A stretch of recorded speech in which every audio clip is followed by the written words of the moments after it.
भंजानगर गांव में हरिया नाम का एक लड़का अपनी माँ गंगा देवी और छोटे भाई लालू के साथ रहता था। उसके पिता को गुजरे 10 साल बीत चुके थे और अब वो अपना गुजर बसर चाय की छोटी सी दुकान चलाकर कर रहा था। माँ, मैं काम पर जा रहा हूँ। कुछ पैसे दे ताजा ताकि दोपहर का खाना बना सकूं। अरे माँ, पैसे तो नहीं है। अब जब जाकर चाय बेचूंगा तो कुछ पैसे आएंगे। तो हम लोग दोपहर में क्या खाएंगे भैया? अरे मुझसे क्या पूछता है रे? तू भी तो 18 साल का हो गया है। कुछ काम धाम कर, तो पैसे लेकर आ घर में, तो घर का चूल्हा जले। अरे चिल्ला क्यों रे भैया? हाँ बेटा, अब वो भी काम करेगा तो गुस्सा ना कर। हाँ, इसे समझाओ ना माँ, वरना बहुत मुश्किल हो जाएगी। सिर्फ बैठे बैठे खाने मात्र से जिंदगी नहीं चलती। ये बोलकर हरिया गुस्से में घर से निकला और अपनी चाय की टपरी पर पहुंचा। हे भगवान, आज अपनी कृपा से मेरी सही कमाई करवा देना, वरना मेरे घर में चूल्हा नहीं जलेगा। हरिया अपनी दुकान सजाकर तभी ढंग से बैठ भी नहीं पाया था कि वहां जमींदार अपने आदमियों के साथ आ पहुंचा। अरे आइए आइए जमींदार साहब, बैठिए। मैं आपको ना कड़क चाय पिलाता हूँ। बताइए, अदरक वाली या इलायची वाली? अरे ओए, तेरी कड़क चाय पीने नहीं आया हूँ मैं, अपने पैसे लेने आया हूँ जो तू उधार लिए बैठा है महीनों से। जी जमींदार साहब, मैं दे दूंगा आपके पैसे। आजकल बहुत दिक्कत चल रही है, काम अच्छा होता नहीं है और महंगाई बढ़ती चली जा रही है। देखिए ना, आपको पता ही है सब कुछ। अरे सुन रहे लड़के, मुझे कोई मतलब नहीं, समझा? क्योंकि मैं तुझे 2 बार मोहलत पहले ही दे चुका हूँ। अब तो चुपचाप ये बता कि तू अपनी ये टपरी खाली करेगा या अपने आदमियों से पिटवाऊं तुझे, हैं? हरिया घबरा गया। उसने फौरन जमींदार के पैर पकड़े और कहा, नहीं नहीं मालिक, ऐसा मत करिए। मैं आपके पैसे चुका दूंगा। पैसे चुका दूंगा? अरे तुम लोग मेरा मुंह क्या देख रहे हो रे? ए कालिया, इसकी दुकान से सारा सामान निकाल कर बाहर फेंक और उसे भी मेरे पैरों से हटा। कुछ आदमियों ने उसकी दुकान का सामान निकाल फेंका और उसे उठाकर एक साइड में फेंक दिया। वो बेचारा रोता हुआ घर पहुंचा। उसके चेहरे पर निराशा और दर्द साफ झलक रहा था। माँ और भाई उसकी हालत देखकर घबरा उठे। अरे बेटा, ये क्या हाल बना रखा है? चेहरा क्यों उतरा हुआ है? भैया क्या हुआ बताओ ना। माँ, आज हमारी टपरी भी चली गई। जमींदार ने अपने आदमियों से सब उजड़वा दिया माँ। अब हमारे पास ना दुकान रही, ना ही कोई सहारा माँ। ये सुनते ही गंगा देवी और लालू के पैरों तले जमीन खिसक गई। घर में सन्नाटा छा गया। हे भगवान, अब हम क्या करेंगे? भैया, तो अब हम 2 वक्त की रोटी भी नहीं जुटा पाएंगे। और क्या? अरे और क्या, मुझे तो बस यही आता था, चाय बनाना और बेचना। अब और कौन सा काम करूं बता? कुछ देर तक घर में सिर्फ सिसकियां गूंजती रहीं। फिर माँ ने गहरी सांस भरकर कहा, बेटा, याद है तुम्हारे पिता जब गए थे तब उन्होंने वो खेत छोड़ा था। भले ही वो सालों से बंजर पड़ा है, मगर अब तुम्हें उस पर मेहनत करनी होगी। माँ, वो खेत? अरे उस सूखी जमीन पर भला क्या उगेगा? वहाँ तो घास तक नहीं होती। कोशिश करने वाले की कभी हार नहीं होती बेटा। आज नहीं तो कल जमीन रंग लाएगी। अगर हाथ पर हाथ धरे बैठे रहे तो भूख से मरेंगे। हाँ भैया, माँ सही कह रही है। चलो खेत पर मेहनत करते हैं। अरे भाई, मगर उसमें लगाने के लिए बीज और खाद चाहिए। पैसे कहाँ से लाएंगे इन सब के लिए? खाना तक तो है नहीं घर में। गंगा देवी ने आंचल में हाथ डालकर अपना मंगलसूत्र निकाला और बोली, ये ले लो, इसे गिरवी रख दो। जो पैसे मिलेंगे उससे खेती शुरू कर देना। अरे नहीं माँ, ये कैसे हो सकता है? ये तो पिताजी की आखिरी निशानी है। बेटा, अगर तुम्हारे पिता जिंदा होते तो वो भी यही करते। सुनो, मैं बेचने की नहीं कह रही, बस गिरवी रख दो। जब तरक्की होगी तो वापस छुड़ा लेंगे। बहुत मान मनोहार और आंसुओं के बीच दोनों बेटे आखिर मान गए। अगले ही दिन उन्होंने मंगलसूत्र गिरवी रखकर पैसे जुटाए। चलो लालू, अब कामयाबी या नाकामी सबकी सब हमारी मेहनत पर निर्भर है। हाँ भैया, अब पीछे हटना नहीं है। दोनों भाइयों ने ठान लिया कि वो खेत पर तरबूज की खेती करेंगे। दिन हो या रात, काफी तपती धूप हो या झमाझम बारिश हो, दोनों ने जी जान लगाकर खेत को संवार दिया।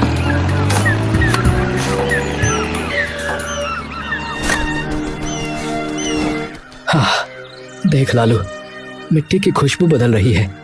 लगता है हमारी मेहनत रंग लाएगी रे। हाँ भैया, जमीन भी हमारी लगन को पहचान गई है लगता है।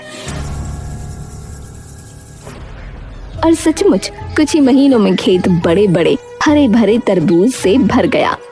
अब समय आ गया जब उन्हें अपनी उपज मंडी ले जानी थी।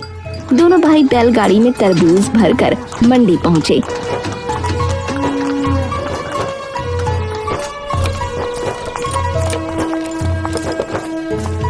अरे वाह वाह भैया वाह, इतने ताजा और रसीले तरबूज तो मैंने सालों में नहीं देखे, बता रहा हूँ। हाँ हाँ भाई, हमें सब चाहिए भाई। तरबूज हाथों हाथ बिक गए। जब हरिया और लालू ने गिनती की तो उनके हाथों में मोटी रकम थी। भैया देखो देखो, आज कितना पैसा हुआ है। अब तो हम माँ का मंगलसूत्र तुरंत छुड़ा कर ले आएंगे। हाँ लालू, अब हमारी मेहनत का फल हमें मिल गया। चलो माँ की आंखों की चमक वापस लौटाते हैं अब। हरिया और लालू हाथ में मेहनत की कमाई थामे, चेहरे पर उम्मीद की चमक लिए मंडी से निकले। दिल में बस एक ही बात थी कि आज माँ का मंगलसूत्र छुड़ाना है। पर तभी पीछे से गड़गड़ाहट जैसी आवाज आई। भीड़ चीखती चिल्लाती उनकी तरफ भागी। भैया, ये सब हमारे पीछे क्यों दौड़ रहे हैं? पता नहीं भाई, चलो जल्दी जल्दी आगे बढ़ो। भीड़ ने उन्हें घेर लिया। दुकानदार चंपक सबके आगे आया। अरे ओ हरिया, ठहर जा, हमें उल्लू समझ रखा है क्या है? अरे क्या हुआ भाई, पैसे भी दिए, तरबूज भी दिए, अब और क्या बाकी है? अब क्या बाकी है? बाकी ये है कि तुम्हारे तरबूज बाहर से हरे हरे हैं मगर अंदर से बिल्कुल सफेद, ना मिठास ना ही रस। हमारे ग्राहक थूक थूक कर हमें गालियां दे रहे हैं भैया। क्या ये कैसे हो सकता है? हमने तो मेहनत से खेत संवारा था। ए भैया, सब देख लो तुम अपनी आंखों से। सब लोग कह रहे हैं कि तुम्हारा माल बेकार है भैया। अब एक काम करो, हमारे पैसे वापस करो, वरना यहाँ से जिंदा नहीं जाओगे, बता रहे हैं। भीड़ का गुस्सा आसमान छूने लगा। डंडे उठने लगे, आंखों में खून उतर आया। भाई लोग, हमें एक मौका दो, जरूर कोई गड़बड़ हो गई होगी। हाँ, हमारे पास बस यही पैसा है, इसे ले लो, मगर हमें मारो मत। डरे सहमे दोनों भाइयों ने रकम लौटा दी। दुकानदार तरबूज वापस ठेलों पर पटक गए और गालियां देते हुए चले गए। हरिया और लालू धीरे धीरे घर लौटे। अरे बेटा, ऐसे मुंह लटका कर क्यों आ गए हो? मंगलसूत्र कहाँ है? माँ, सब खत्म हो गया माँ। वो तरबूज अंदर से सफेद निकले। सबने हमें धोखेबाज कहा माँ, पैसे फिर वापस करने पड़े। माँ, हमने महीनों की मेहनत की थी, सब राख हो गया। अब तो जीने की भी इच्छा नहीं बची। देखा माँ, देखा, मैंने पहले ही कहा था, वो खेत बंजर है, उस पर कुछ नहीं उगेगा माँ। नहीं बेटा, अगर जमीन सचमुच बंजर होती तो उस पर तरबूज की बेलें लहलहाती क्यों? कुछ तो चूक हुई है, हार मानने से जिंदगी नहीं चलती। मगर माँ, अब किस में ताकत बची है बताओ? ना पैसा है ना ही हिम्मत है, फिर से कैसे शुरू करेंगे? इस बार तरबूज नहीं, खजूर की खेती करो। समय ज्यादा लगेगा, मगर मुझे यकीन है इस बार किस्मत बदल जाएगी। खजूर? मगर माँ, बात वही है, पैसे कहाँ से आएंगे? इस बार मेरा आंगन ही गिरवी रख दो, ये झोपड़ी ही दे दो। माँ, घर अगर ये भी चला गया तो हम रहेंगे कहाँ माँ? माँ, तुम पागल तो नहीं हो गई हो? क्या बोले जा रही हो? पागल नहीं हूँ, बस समझती हूँ कि जिंदा रहने के लिए छत से पहले पेट जरूरी है। अगर भगवान ने चाहा तो ये घर भी लौट आएगा। दोनों भाई माँ की बात सुनकर पत्थर हो गए, मगर हालात ऐसे थे कि इनकार की गुंजाइश ही नहीं थी। अगले दिन वो जमींदार के पास पहुंचे। मालिक साहब, हमारी झोपड़ी गिरवी रख लो, पर कुछ पैसे दे दो।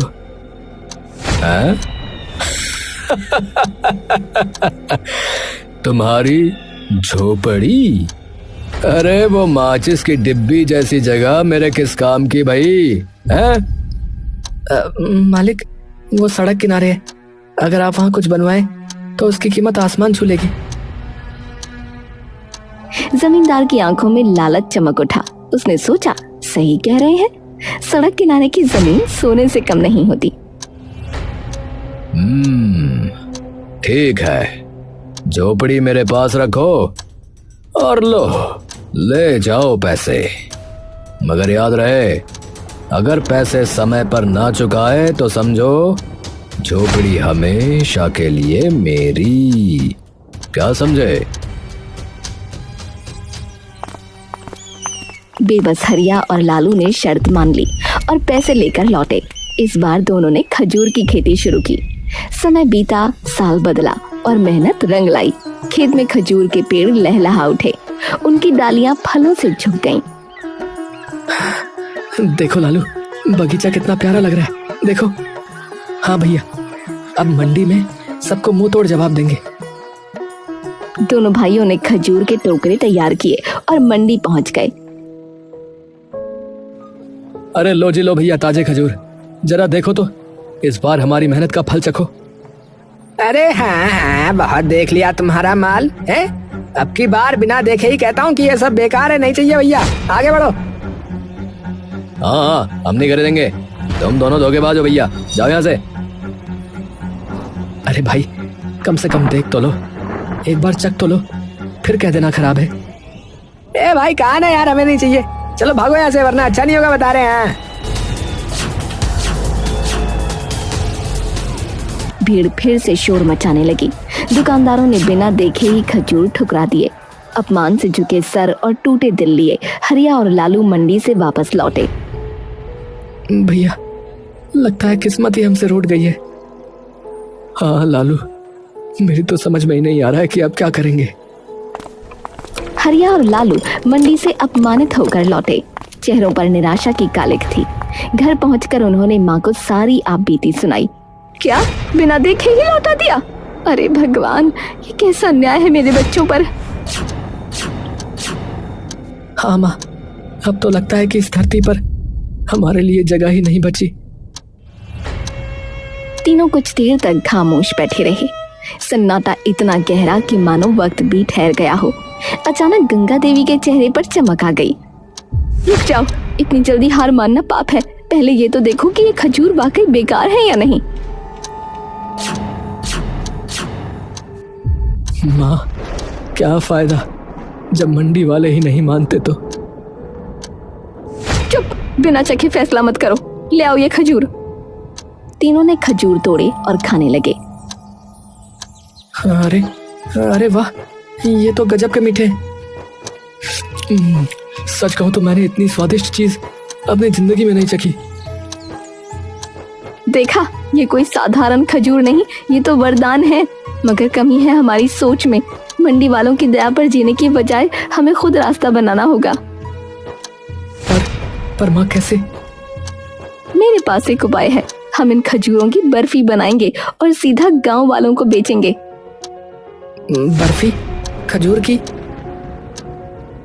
हाँ, मीठे खजूर और देसी गुड़ से जो स्वाद बनेगा उसे खाकर लोग दीवाने हो जाएंगे।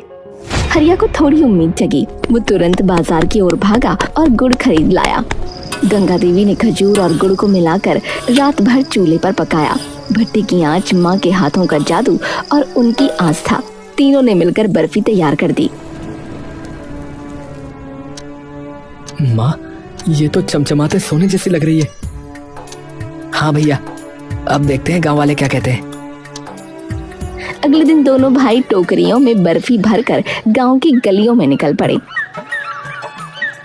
अरे आओ आओ भैया, अरे खजूर की बर्फी, मीठी, नरम और एकदम देसी भैया। अरे बाबूजी आओ, अरे माताजी, अरे भैया, आओ भैया आओ। लो जी लो, खाओ और बताओ कैसी है ये खास बर्फी। लो भैया, ए दादा आओ देखो चखो। गांव वालों को तो पहले ही शक था, मगर जैसे ही बर्फी मुंह में गई सबके चेहरे खिल उठे। हैं? क्या क्या खिला रहे हो, क्या है ये? बर्फी? खजूर की बर्फी? चलो चखा रहे हो तो खा ही लेते हैं भैया, चखने में कौन सा पैसा लग रहा है। हाँ? अरे भैया ये तो गजब है भैया, अरे भैया गजब हो गया, ये गजब है।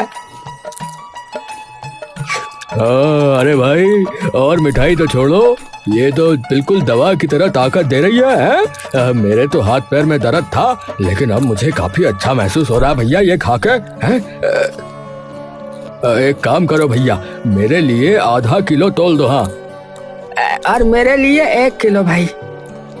भैया मुझे भी 1 किलो कर देना। मुझे तो बच्चों के लिए भी चाहिए। कुछ ही दिनों में खजूर की बर्फी पूरे गांव की सबसे ज्यादा बिकने वाली मिठाई बन गई। सभी तरफ उन्हीं की चर्चा थी, पैसे बरसने लगे। सबसे पहले हरिया ने माँ का मंगलसूत्र छुड़वाया।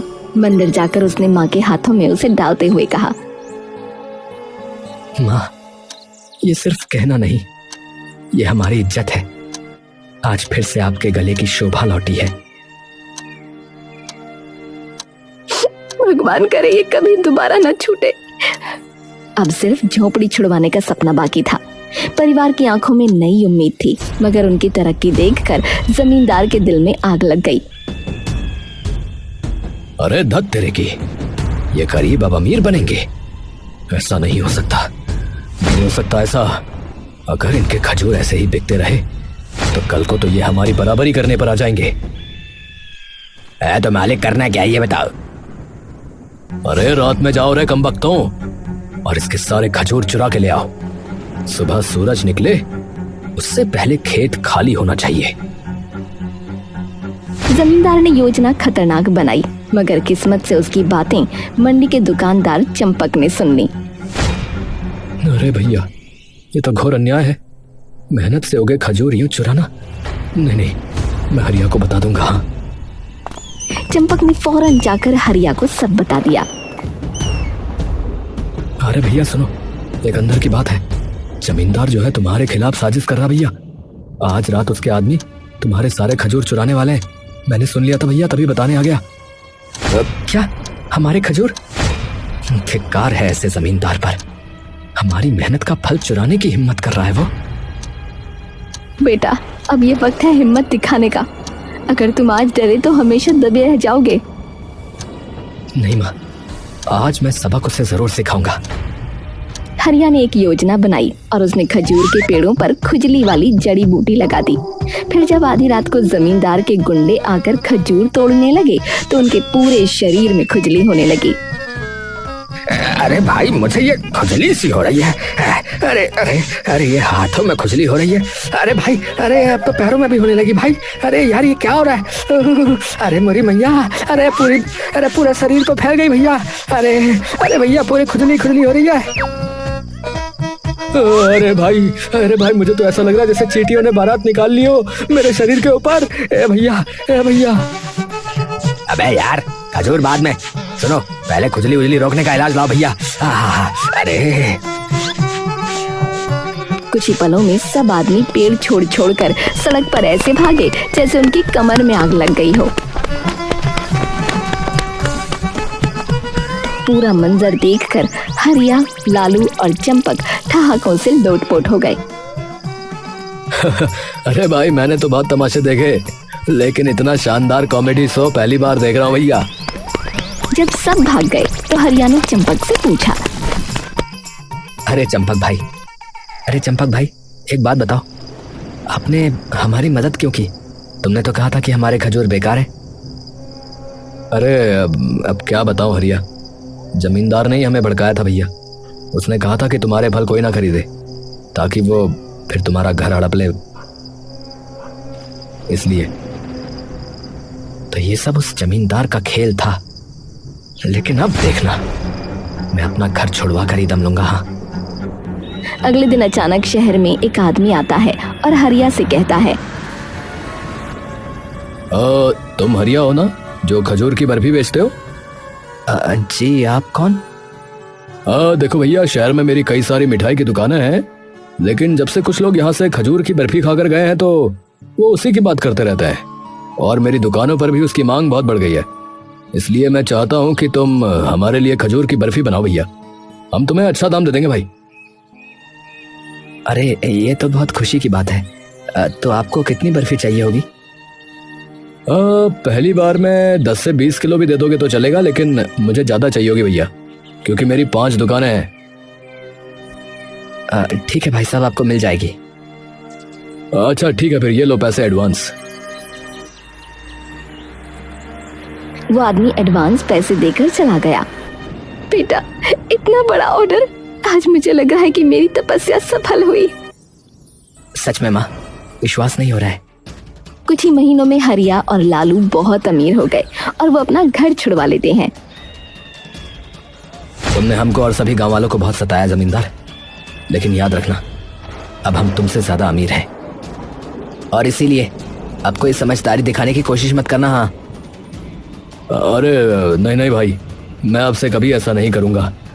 मैंने तुम्हारी गरीबी का फायदा उठाने की कोशिश की, लेकिन भूल गया था कि किस्मत के आगे किसी की नहीं चलती। मुझे माफ कर दो भाई, मुझे माफ कर दो। हाँ, जाओ, माफ किया। चलो बच्चों। इस घटना के बाद गांव का कोई भी शख्स जमींदार के आगे नहीं दबता था, और इस तरह हरिया और लालू की मेहनत से उनका भाग्य तो बदला और साथ ही जमींदार का दबदबा भी